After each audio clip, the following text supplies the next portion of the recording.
Tu dois devenir déterminé et endurci si tu veux briller dans ce monde. Tu dois devenir solide si tu veux porter la lumière de Dieu dans ce monde. Il y a trop de gens qui font des compromis. Écoute, si tu n'as pas l'esprit d'un martyr, ils vont t'intimider. Ils viendront te menacer, ils te secoueront, ils te troubleront pour que tu paniques.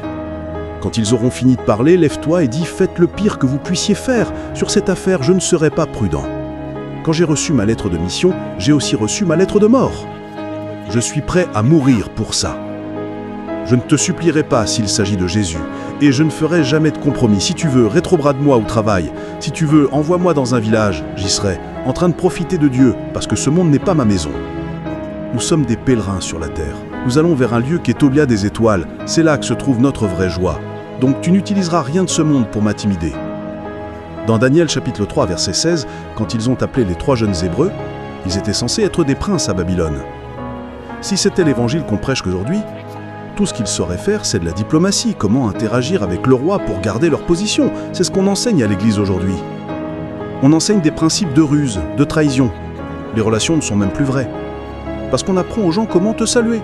Quelqu'un va t'écrire un message, et certains sont sincères, je ne suis pas pessimiste, mais même les choses qu'ils écrivent, on leur a appris à les écrire comme ça. « Serviteur de Dieu, je veux juste que tu saches que je t'aime. J'apprécie du fond de mon cœur ce que Dieu fait dans ta vie. » Et c'est la même personne qui demain va s'asseoir avec quelqu'un d'autre pour te critiquer. Ce qu'il écrit, on lui a appris à l'écrire comme ça. Il ne sait même pas ce qu'il dit. Parce qu'on nous a appris à manipuler les relations. C'est ce qu'on enseigne dans les écoles de commerce, comment gagner la confiance de ton partenaire d'affaires. Et c'est ce qu'on a amené au milieu du peuple de Dieu. Mais tu vois, il y a des gens qui peuvent renoncer à leurs meilleures relations si cela entre en conflit avec leur foi. Et quand ces princes de Babylone ont été confrontés au choix d'adorer leur Dieu ou la statue de Nabuchodonosor, ils ont dit « Ô roi, nous n'avons pas besoin de te répondre là-dessus. » Il y a un domaine où la diplomatie s'arrête.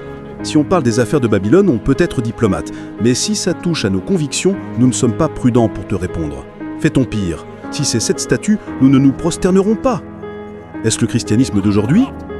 Un professeur qui enseigne aux jeunes, qui est censé être un exemple pour la société, un professeur vient dicter un mensonge et appeler ça résultat des élections nationales.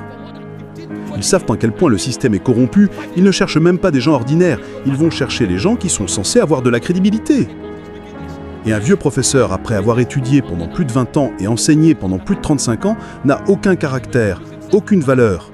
On lui amène quelques dollars et ses jambes se mettent à trembler.